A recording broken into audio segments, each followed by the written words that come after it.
ज्यादा राज्य कर्मियों का वेतन रोका गया है। भ्रष्टाचार पर जीरो टॉलरेंस नीति के तहत ये फैसला लिया गया। चल अचल संपत्ति का ब्यौरा अपलोड नहीं किया गया था। मानव संपदा पोर्टल पर ब्यौरा अपलोड करने के लिए कहा गया था। ब्यौरा अपलोड नहीं होने तक सैलरी रोकी जाएगी। और मुख्य सचिव ने देखिए पहले ही इसको लेकर निर्देश दिए थे। विभागों को 31 जनवरी तक मोहलत भी दी गई थी, जिसके बाद भी चल अचल संपत्ति का ब्यौरा अपलोड नहीं किया गया। तो जल्द विवरण अपलोड नहीं करने पर और भी कार्रवाई की जा सकती है। तो ये बड़ी खबर इस वक्त की देखिए सामने आ रही है। उत्तर प्रदेश सरकार ने 68,000 सरकारी कर्मचारियों का वेतन रोक दिया है, क्योंकि मानव संपदा पोर्टल पर सभी को अपना चल अचल संपत्ति का ब्यौरा अपलोड करना था और जिन जिन कर्मचारियों ने ब्यौरा अपलोड नहीं किया है उनकी सैलरी रोकी जाएगी। तो ये बड़ी खबर इस वक्त की देखिए सामने आ रही है। योगी सरकार की तरफ से ये बड़ा फैसला लिया गया है। ये एक्शन मानव संपदा पोर्टल पर चल अचल संपत्ति का ब्यौरा अपलोड न करने पर लिया गया है। सरकार ने कहा है कि जब तक कर्मचारी ब्यौरा अपलोड नहीं करते तब तक वेतन जारी नहीं किया जाएगा। प्रदेश में कुल आपको बता दें कि लगातार देखिए देखा जा रहा है कि इस पूरे मामले को लेकर एक्शन देखने को मिल रहा है।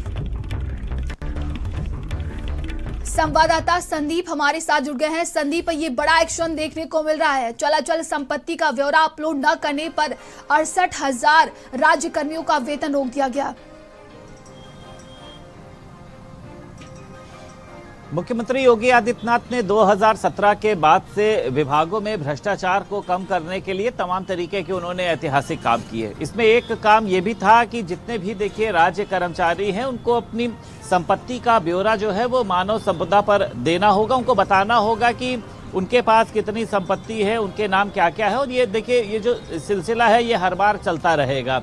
अब देखिए इसमें यह देखा गया कि मुख्य सचिव एसपी गोयल ने 31 जनवरी तक निर्देशित किया था कि सभी लोग अपना ब्यौरा दर्ज करा दें, लेकिन 68,000 से ज्यादा राज्य कर्मचारियों ने अपना ब्यौरा दर्ज नहीं कराया गया, जिसके बाद उनके वेतन को रोक दिया गया है। अब कौन कौन से विभाग देखिए इसमें है, लोक निर्माण विभाग है, इसमें देखिए शिक्षा है और उसी के साथ साथ स्वास्थ्य से जुड़ा हुआ विभाग है और भी कई अन्य विभाग जो हैं वो इसमें शामिल बताए जा रहे हैं, जिसमें कर्मचारियों ने अपने संपत्ति का ब्यौरा नहीं दिया है। अब इसमें देखिए एक बात तो और है कि इससे विभागों में भ्रष्टाचार तो जरूर कम होगा, लेकिन ये कौन से ऐसे कर्मचारी हैं जिनको अपनी सैलरी की चिंता नहीं है। यहाँ तो आधे से ज्यादा लोग जो हैं वो सैलरी पर जिंदा रहते हैं।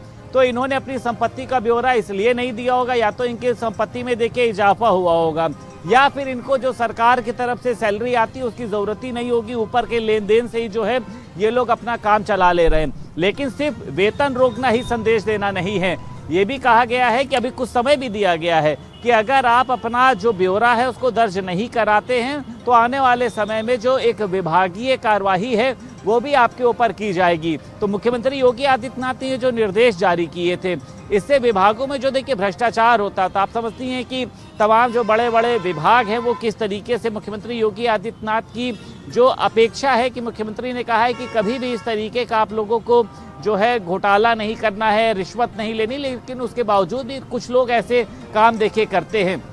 अब उन पर मुख्यमंत्री योगी आदित्यनाथ के कानून की जो तलवार है वो चलेगी। और उसी के साथ साथ देखिए कई अधिकारी परेशान भी होते हैं, जो एक नंबर से अपना काम करते हैं वो परेशान होते हैं, इसलिए वो अपना ब्यौरा दर्ज करा देते हैं। जी। लेकिन इन 68,000 कर्मचारियों ने अपना ब्यौरा क्यों नहीं दर्ज कराया गया है? क्या ये लोग ब्लैक मनी कहीं से उठा रहे हैं? तो मुझे लगता है कि इनकी एक पूरी लिस्ट तैयार होनी चाहिए कि क्या इनको सैलरी की जरूरत नहीं थी। हाँ, अगर ये लोग कहीं बाहर हैं किसी अन्य काम से तो इनको अपना ब्यौरा बताना होगा कि हम इस वजह से जो है अपनी सैलरी की डिटेल, अपनी संपत्ति की डिटेल नहीं दे पाए हैं। लेकिन मुझे ये लगता है कि तमाम जो अधिकारी हैं वो मुख्यमंत्री योगी आदित्यनाथ के इस आदेश के बाद परेशान है बेचारे कि अब कहां से अपनी संपत्ति बनाएंगे। अभी भी कई लोग इसमें जुगाड़ लगा लेते हैं, कुछ लोग अपने रिश्तेदारों के नाम से संपत्ति खरीद ले रहे हैं, कुछ लोगों ने अपने घर में जिन सर्वेंट को रखा हुआ है उसके नाम से संपत्ति, यानी गड़बड़ झाला अभी भी चल रहा है। लेकिन हाँ, काफी बड़े स्तर तक जो है मुख्यमंत्री योगी आदित्यनाथ के आदेश के बाद इस गड़बड़ झाले को रोकने का काम किया गया। भ्रष्टाचार पर जीरो टॉलरेंस की नीति के तहत काम किया जा रहा है और 68,000 से ज्यादा राज्य कर्मचारियों का वेतन सिर्फ इसलिए रोक दिया गया है कि उन्होंने मानव संपदा पोर्टल पर अपनी संपत्ति का ब्यौरा दर्ज नहीं कराया है और आने वाले समय में अगर ये लोग अपना ब्यौरा दर्ज नहीं कराते हैं तो इनके ऊपर विभागीय कार्यवाही भी करने की तैयारी होगी। तमाम जानकारी के लिए आपका बहुत बहुत धन्यवाद। चलिए आगे बढ़ते हैं खबर प्रयागराज से, जहां पर इलाहाबाद हाई कोर्ट का ये महत्वपूर्ण फैसला सामने आया है। फर्जी दस्तावेजों से शिक्षक भर्ती रद्द होगी। शिक्षकों को लेकर हाई कोर्ट का ये बड़ा फैसला सामने आया है। नियुक्ति 6 माह से रद्द होगी। इलाहाबाद हाई कोर्ट की तरफ से कहा गया वेतन की भी वसूली की जाएगी। यूपी सरकार को व्यापक जांच के भी निर्देश दिए गए हैं। कई असिस्टेंट टीचरों पर हाई कोर्ट की सख्ती देखने को मिली है। मिले हुए अधिकारियों पर भी कार्रवाई हो, हाई कोर्ट की तरफ से ये कहा गया है। तो ये इस वक्त की बहुत बड़ी खबर देखिए प्रयागराज से है, जहां पर कहा जा रहा है कि हाई कोर्ट ने देखिए फर्जी भर्ती को लेकर ये बड़ा फैसला दिया है और महत्वपूर्ण फैसला ये सामने आया है। फर्जी दस्तावेजों से शिक्षक भर्ती रद्द की जाएगी। शिक्षकों को लेकर हाई कोर्ट का ये बड़ा फैसला सामने आया। नियुक्ति 6 माह में रद्द हो और इसके बाद वेतन की भी वसूली की जाएगी। हाई कोर्ट की तरफ से ये सख्त टिप्पणी की गई है। यूपी सरकार को व्यापक जांच के निर्देश दिए गए हैं। कहा जा रहा है कि कई असिस्टेंट टीचरों पर हाई कोर्ट की ये सख्ती है।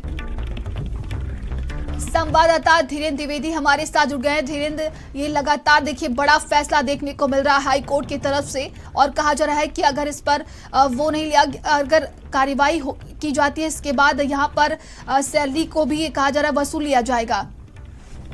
देखिए, इलाहाबाद हाई कोर्ट का महत्वपूर्ण फैसला आया है। जो फर्जी दस्तावेजों से शिक्षक भर्ती रद्द करने का जो आदेश है वो हाई कोर्ट ने दिया है। शिक्षकों को लेकर हाई कोर्ट का ये बड़ा फैसला माना जा रहा है। नियुक्ति के 6 माह में रद्द होगी, ये जो इलाहाबाद हाई कोर्ट ने कहा है, और जो वेतन मिला है उसकी भी वसूली की जाएगी। यूपी सरकार को व्यापक जांच के भी निर्देश दिए हैं। कई असिस्टेंट टीचरों पर हाई कोर्ट की सख्ती है। मिले हुए अधिकारियों पर भी कार्रवाई होगी। आपने देखा होगा कि जिस तरीके से फर्जी दस्तावेज करके और नियुक्ति पा लेते हैं, उसके बाद फिर जांच की जो प्रोसेस है वो काफी लंबे समय तक जांच के उसमें अधर में अटकी रहती है। अब हाई कोर्ट ने उस पर सख्ती करते हुए और जिस तरीके से अहम फैसला दिया है, तो निश्चित तौर में 6 महीने के अंदर रद्द करने और उनके वेतन की वसूली के भी आदेश दिए हैं। जी, तमाम जानकारी के लिए आपका बहुत बहुत धन्यवाद। और अब खबर लखनऊ से, जहां पर यूपी के सभी मदरसों के लेन देन की जांच की जाएगी। सरकार ने व्यापक जांच कराने का ये फैसला किया है। विदेशी फंडिंग के स्रोतों का पता चलेगा, यही उद्देश्य है और जांच केवल संस्थानों तक नहीं सीमित रहेगी। मदरसा संचालकों के निजी खातों की भी समीक्षा होगी। मदरसा संचालकों के बैंक खाते खंगाले जाएंगे। तो ये बड़ी खबर इस वक्त की लखनऊ से सामने आ रही, जहां पर कहा जा रहा है कि जितने भी मदरसे हैं उनकी जांच की जाएगी। विदेशी फंडिंग के स्रोतों का पता चलेगा, यही सरकार का उद्देश्य है। संवाददाता संदीप हमारे साथ जुड़ गए। संदीप, क्या कुछ अपडेट है इस पूरे मामले पर? देखिए, मुख्यमंत्री योगी आदित्यनाथ ने मदरसों को होने वाली फंडिंग की जांच का आदेश दिया है और उसमें देखिए तमाम मानकों को देखा जाएगा कि ये बिल्डिंग भी कहां से बनी है, कहां से फंडिंग हो रही है, और उसी के साथ साथ ये भी देखा गया है कि अगर किसी भी तरीके की अनियमितता मिलती है तो इस पर एक कड़ा एक्शन लिया जाएगा। इस फैसले को लेने के पीछे का देखिए उद्देश्य क्या है कि पूर्ण रूप से सुरक्षा रहनी चाहिए, वहां पर एक बेहतर शिक्षा मिलनी चाहिए, वहां पर कौन शिक्षित हो रहा है उसकी भी जानकारी होनी चाहिए। ये भी देखा जा रहा है कि विशेष रूप से विदेशी स्रोत से जो धनराशि एक आती है उसकी यहाँ पर गहन जांच कराई जाएगी, जिससे कि पारदर्शिता को सुनिश्चित किया जा सके। क्योंकि देखिए कई बार ये देखा गया है कि मदरसों के अंदर से ऐसी गतिविधियां सामने आई थी जिसके बाद से तमाम तरीके के सवाल जो है वो खड़े होने लगे थे। ये देखा जा रहा है कि जो इसके खातों में देखिए पैसा आ रहा है, कहां से आ रहा है, वो मदरसा संचालक और प्रबंधकों के जो निजी बैंक खाते हैं उनकी पड़ताल की जाएगी कि इनके पास ये पैसा कहां से आ रहा है और उसी के साथ साथ इसका उपयोग कहां से आ रहा है, कहां किया जा रहा है। मदरसों के निर्माण खर्च की जांच की जाएगी कि जो भवन निर्माण में लगने वाली जो राशि है उसको कहां से यहाँ पर लाया जाता है और अगर वो मदरसों के आय खातों से मेल नहीं खा रही है। लेकिन आप देखिए कि कई बार ये देखा गया है कि कई जो बड़े मदरसे हैं वो बहुत मतलब आधुनिक बने हुए हैं, तो इसमें कहां से ये पैसा लाया गया है। तो विदेशी फंडिंग अनियमित स्रोत से आए धन का जो है वो एक खर्चा बटोरने के लिए इस तरीके की जा रही है। और ये भी देखा जा रहा है कि सुरक्षा की दृष्टि से, जिससे मदरसों में जो है सुरक्षा रहे, पारदर्शिता रहे और उसी के साथ साथ ये देखा जा रहा है कि कहीं पर से कोई भी लापरवाही ना हो। और अधिकारियों ने भी देखिए साफ तौर पर ये कहा है कि इसमें एटीएस स्तर की जो है एसआईटी है, संबंधित एजेंसियों के माध्यम से जांच की जाएगी, जिला स्तर पर रिपोर्ट मांगी जाएगी, मदरसों से जुड़े हुए सभी दस्तावेज हैं, बैंक स्टेटमेंट है और उसी के साथ साथ जो इस पर दान देते हैं उनका भी ब्यौरा जो है जुटाया जाएगा। गैर कानूनी मिलने पर, क्योंकि प्रदेश में देखिए हजारों मदरसे संचालित है, जिसमें से कुछ को तो सरकारी अनुदान मिलता है, कुछ जो है वो अन्य दान या फिर अन्य स्रोतों पर निर्भर है। तो सरकार का ये मानना है कि या तो विदेशी फंडिंग यानी वैध तरीके से आ रही है तो कोई समस्या नहीं है, लेकिन अगर इनमें से कोई अनियमितता या गैर कानूनी जो है वो चैनल शामिल है तो उसके खिलाफ सख्त कार्रवाई की जाएगी। और उन्होंने सभी मदरसा संचालकों से ये भी कहा है। तमाम जानकारी के लिए बहुत बहुत धन्यवाद आपका संदीप। खबर सोनभद्र से, जहां पर लोढ़ी टोल प्लाजा पर एक बार फिर से ये दबंगई देखने को मिली है। वकील आरती पांडे परिवार संग बस सलूकी की गई है। 10 मिनट के बाद देरी का कारण पूछा था। विवाद के बाद टोल कर्मियों ने जमकर पीटा है। बाहर आकर टोल कर्मियों पर पीटने का ये आरोप लगा है। महिला समेत परिजनों को गिरा कर पीटा गया है। 3 लोग इसमें घायल हैं। एक महिला की हालत गंभीर बताई जा रही है। मामले में केस दर्ज कर लिया गया है और 2 आरोपी इसमें गिरफ्तार हुए हैं। तो ये बड़ी खबर देखिए सोनभद्र से है, जहां पर टोल कर्मियों ने मारपीट की है। विवाद के बाद टोल कर्मियों ने जमकर पीटा है, जिसमें एक महिला गंभीर रूप से घायल हो गई है और इस पूरे मामले को लेकर केस दर्ज कराया गया है। 2 आरोपियों की गिरफ्तारी हुई है। तस्वीरें आप देख सकते हैं। देखिए महिला अधिवक्ता और साथियों को पीटा गया है। टोल कर्मियों के सभी कर्मचारियों ने ये मारपीट की है।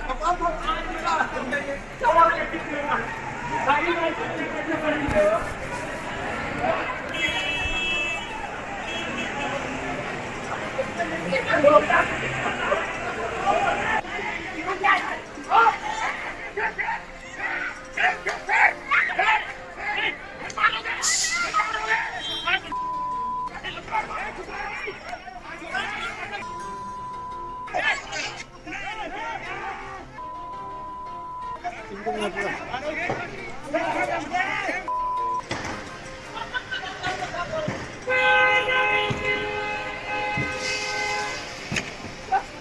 जाइए।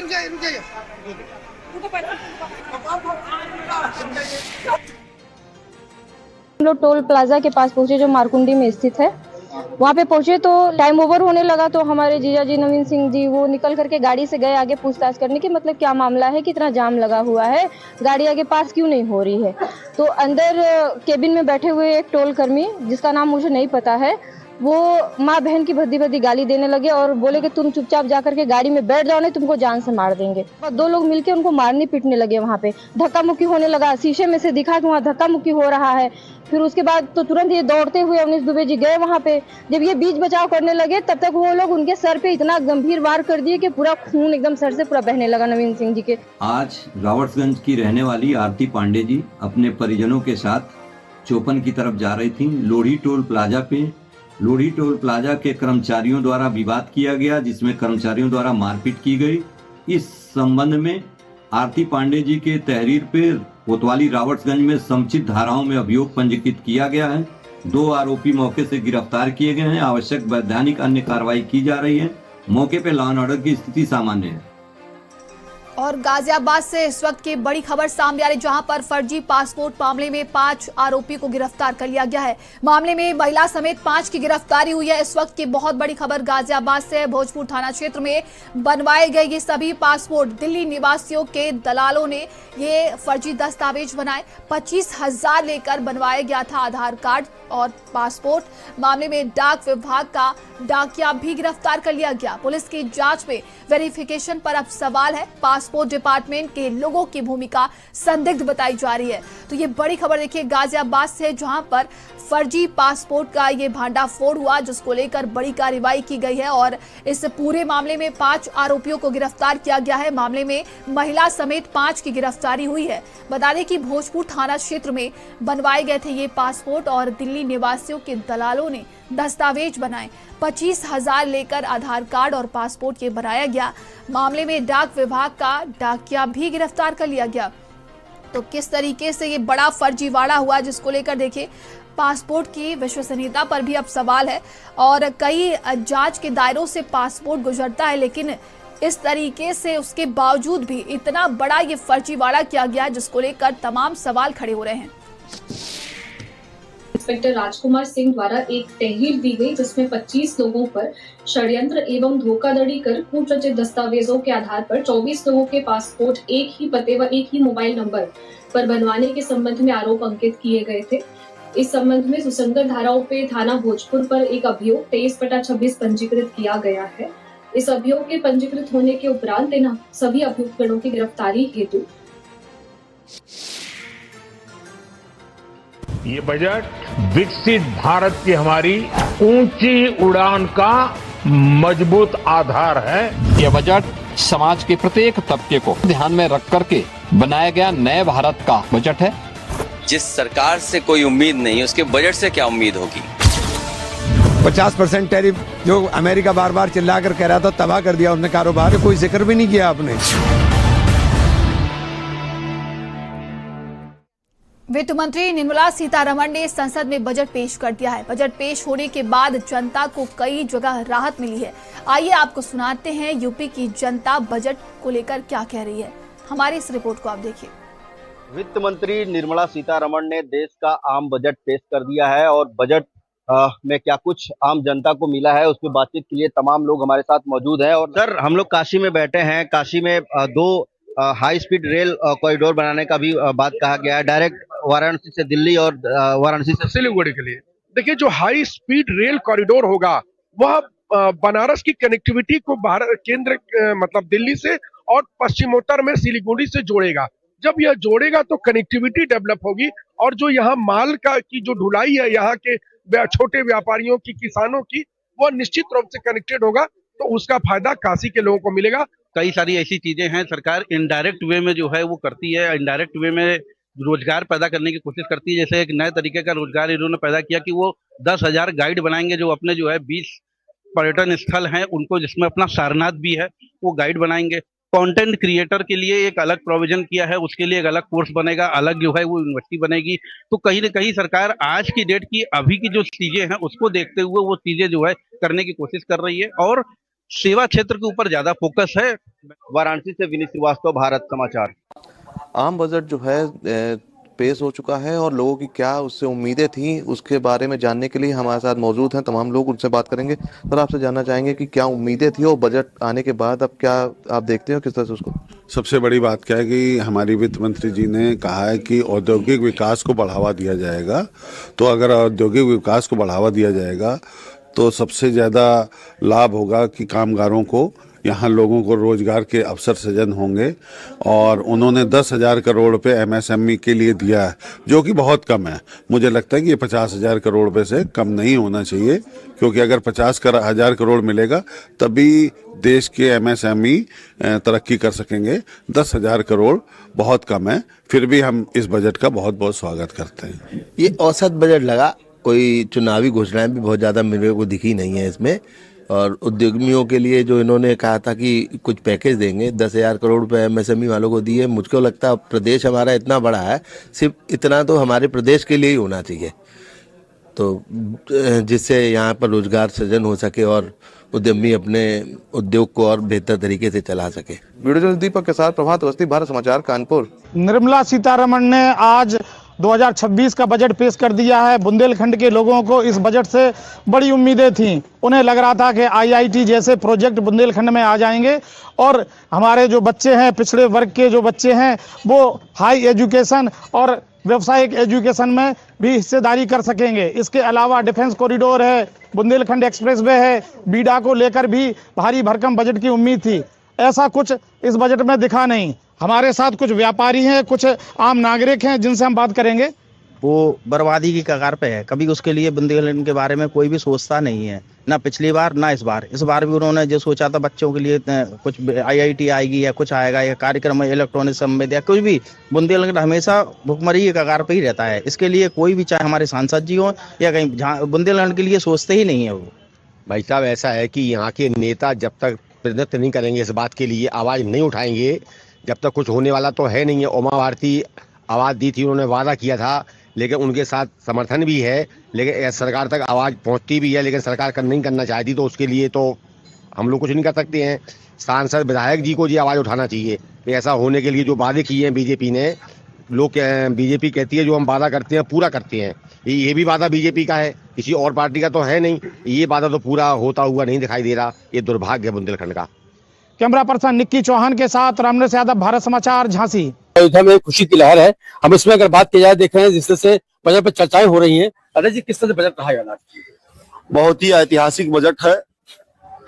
इस बजट में भारत की वित्त मंत्री आदरणीय निर्मला सीतारमण जी ने मोदी जी की उस पंचलाइन सबका साथ सबका विकास के नारे को परिलक्षित किया है। वित्त मंत्री ने स्वयं कहा कि ये बजट लोगों के लिए है, कोई लोकप्रियता का बजट नहीं है। बजट में अगर आप देखेंगे तो जो गंभीर रोग जैसे कैंसर है, डायबिटिक है, ऐसे सभी गंभीर रोगों की जो दवाइयां हैं वो सस्ती हुई हैं, कपड़े सस्ते हुए हैं, जूता सस्ता हुआ है। और जैसा कि अध्यक्ष जी ने कहा कि एक हाई स्पीड रेल कॉरिडोर अलग से बनाया जाएगा, बुद्ध सर्किट को मजबूत किया जाएगा, नॉर्थ ईस्ट से लेकर के और अयोध्या बनारस तक धार्मिक पर्यटन के विकसित होंगे, जिससे काफी सहूलतें मिलेंगी गरीबों को, महिलाओं को, युवाओं को, किसानों को ध्यान में रख करके ये बजट बनाया गया है। और ये अभूतपूर्व बजट है, ऐतिहासिक बजट है। निर्मला सीतारमण जी ने जो बजट पेश किया है उसका मैं स्वागत करता, अभिनंदन करता हूँ। निश्चित ही ये सबका साथ सबका विकास पर आधारित बजट है। युवाओं के साथ साथ पूरे देश के आम जनमानस को इस बजट से लाभ मिलने वाला है। रूपेश श्रीवास्तव, भारत समाचार, अयोध्या। वित्त मंत्री निर्मला सीतारमण 2026 का बजट पेश कर चुकी हैं। इस बजट में क्या कुछ उन महिलाओं के लिए है जो महिलाएं वर्किंग क्लास से जुड़ी हुई हैं, जो महिलाएं हाउस मेकर्स हैं और जो महिलाएं स्टूडेंट्स हैं। फिलहाल हमारे साथ मौजूद हैं मीनाक्षी जी। मीनाक्षी जी, आप एक हाउस मेकर हैं। वैसे तो ठीक है, लेकिन ओवरऑल किचन के लिए बजट में कुछ भी नहीं है। किचन के हिसाब से बजट में कुछ नहीं है, लेकिन फिर भी मतलब वैसे महिला होने के नाते हमें लगता है कि मतलब काफी कुछ वित्त मंत्री जी ने दिया है। लड़कियों के लिए हॉस्टल है, महिलाओं के लिए काम करने के लिए बजट है, वो सारी चीजें काफी हैं। लेकिन मैं किचन की तरफ से थोड़ा सा उनसे डिसअपॉइंट हुई हूँ कि मतलब कुछ और किचन के लिए देते तो हमें बहुत अच्छा लगता। और टैक्स में भी कोई रिबेट नहीं है, तो उस पर भी थोड़ा सा हम मायूस हुए हैं उनकी बात। हमारे साथ दीपाली जी भी हैं। दीपाली जी, ये बताइए, आप तो खुद एक प्रोफेशनल हैं, आचार प्रोफेशनल, आपको क्या लगता है बजट में क्या एक्सपेक्टेशन थी कि बजट जो है इस तरीके का होना चाहिए था, और वो हाथ आया कि नहीं आया? बजट की एक्सपेक्टेशंस पूरी तरीके से पूरी नहीं हो पाई है। कायदे से माना जाए तो बजट मीडियम मध्य वर्गीय लोगों के लिए होता है, ना अपर क्लास को बहुत ज्यादा फर्क पड़ता है, ना निचले स्तर को पड़ता है। उसमें जो हाउस वाइफ है उनको कुछ बहुत ही निराशा हाथ लगी है।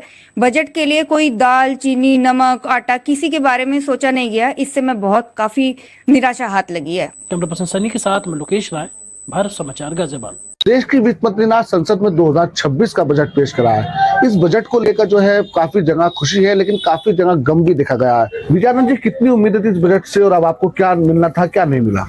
देखिए, मेरठ को भारत में स्वर्ण नगरी के नाम से जाना जाता है और इस मेरठ में 30,000 कारीगर हैं और 5,000 दुकानदार, होलसेल सप्लायर्स, ये सारे लोगों का एक पूरा समूह है। और अगर हम डायरेक्ट तरीके से देखें तो 35,000 लोग इसमें इन्वॉल्व हैं, और अगर हम इनडायरेक्ट की बात करें तो इसके अंदर 1.25 से 1.5 लाख लोग इन्वॉल्व हैं। हम अनऑर्गेनाइज सेक्टर में, तो हमें उम्मीद थी कि आज हमारे लिए जिस तरीके से मेगा टेक्सटाइल पार्क की घोषणा करी गई है, इसी तरीके से ज्वेलरी पार्क की घोषणा हो जानी चाहिए थी। हम लोग माननीय वित्त मंत्री जी से भी इस संदर्भ में पहले मिल चुके हैं और विभिन्न प्लेटफॉर्म पर अपनी बात को कह चुके हैं। अगर हम ऑन द होल अपने सर्राफा व्यापार को देखें तो इस समय हमारे जो सर्राफा व्यापार है वो संकट से जूझ रहा है। हमारे धंधे पर बहुत ज्यादा संकट के बादल है। वित्त मंत्री जी अभी बहस भी चलेगी, विपक्ष भी इसमें अपनी बात रखेगा, लेकिन हमारा वित्त मंत्री से सीधा सीधा है कि वित्त मंत्री जी हमारे सर्राफा व्यापार पर फोकस करिए। सोने चांदी के दामों में जो है भारी मंदा आया है, लेकिन ये बजट से पहले ही मंदा आ गया। सर, ये जो वित्त मंत्री जी का डर है या क्या है, जो हमारी मांगे थी कि भाई जीएसटी कम होनी चाहिए या एक्साइज ड्यूटी कम होनी चाहिए, वो हमें आशावादी नहीं रही। उम्मीदें तो बहुत थी, लेकिन हमारे सेक्टर को तो इस तरीके से छोड़ दिया वित्त मंत्री जी ने जैसे उसके बारे में उन्होंने कभी सोचा ही ना हो। पिछली बार हम उनके आभारी हैं कि 6.5% इन्होंने एक्साइज ड्यूटी करी थी, लेकिन क्योंकि जिस हिसाब से गोल्ड की कीमत 3 गुना हो गई, उस हिसाब से इसमें एक्साइज ड्यूटी घटा के टू दी मैक्सिमम 2% कर दें तो वो जो भाई साहब ने भी कहा ना कि वो पैरेलल व्यवस्था है स्मगलिंग की, और जो एक नंबर का सोना और ग्रे मार्केट का सोना वो समानांतर हो जाएंगे और उसके बाद इस तरीके का जो भी है वो चीज खत्म हो जाएगी। मेरठ से भारत समाचार के लिए शुएब जिया। चलिए आगे बढ़ते हैं। खबर नोएडा से, जहां पर शातिर ठगों ने खाते से 9 लाख रुपए उड़ाए हैं। पीड़ित का बैंक अधिकार कर्मचारी पर यह आरोप है। व्यक्ति ने मकान निर्माण के लिए लोन लिया, जिसमें से 9 लाख रुपए साइबर ठगों ने उड़ा दिए। बैंक प्रबंधक कर्मचारियों की मिली भगत है। पीड़ित की तरफ से ये कहा गया है छपरौला स्थित निजी बैंक से लोन लिया था। साइबर क्राइम थाने में शिकायत दर्ज कराई गई है। इस पूरे मामले को लेकर अब जांच पड़ताल की जा रही है। तो ये बड़ी खबर इस वक्त की नोएडा से सामने आ रही, जहां पर देखिए कहा जा रहा है कि 9 लाख रुपए बैंक से लोन लिया गया, जिसके बाद साइबर ठगों ने खाते से उसे उड़ा दिया है। संवाददाता दानिश हमारे साथ जुड़ गए। दानिश, क्या कुछ अपडेट है इस पूरे मामले पर? बिल्कुल, देखिए हर दिन नए नए तरीके से जो साइबर ठग है उस ठगियों को अंजाम देते हैं। ये भी एक नए तरीके की ठगी को अंजाम दिया गया है। यहाँ पर एक युवक को अपना मकान का निर्माण कराना था, लिहाजा उसके पास उसने कहीं पे चेक किया होगा लोन के लिए, लिहाजा उसके पास कॉल पहुंचना शुरू हुई। कॉल पहुंचने के साथ ही उसको कॉल आई कि उसको अप्रूव हो जाएगा उसका बैंक लोन। लिहाजा सारे पेपर कंप्लीट कराए गए, एक बैंक निजी बैंक में अप्लाई कराया गया और जैसे ही बैंक ने वो पैसे रिम्बर्स किए, तुरंत जब जैसे उसके खाते में पहुंचते हैं उसमें से 9 लाख रुपए गायब हो जाते हैं। जो पीड़ित है उसने पहले थाने में शिकायत की थी, लेकिन चूंकि मामला साइबर ठगी से जुड़ा हुआ था, लिहाजा उस मामले को साइबर थाने में ट्रांसफर किया गया। शुरुआती दौर में यही समझ में आ रहा है कि जो जरूरतमंद लोग होते हैं उनको निशाना ये ठग बनाते हैं और इसी तरीके से इस युवक को भी मकान निर्माण करना था, लोन के लिए बकायदा दर भटक रहा था, क्वायरी कर रहा था। ये डाटा उन तक पहुंचा और उसी के बाद ही सारी साइबर ठगी की शुरुआत हुई। फिलहाल बैंक कर्मचारियों की भी मिली भगत की आशंका जताई जा रही है। पुलिस का कहना है कि इसमें जांच करी जा रही है, जांच के बाद कार्रवाइयां करी जाएंगी। तमाम जानकारी के लिए आपका बहुत बहुत धन्यवाद। खबरों का सिलसिला लगातार जारी है, रुकते हैं एक छोटे से ब्रेक के लिए।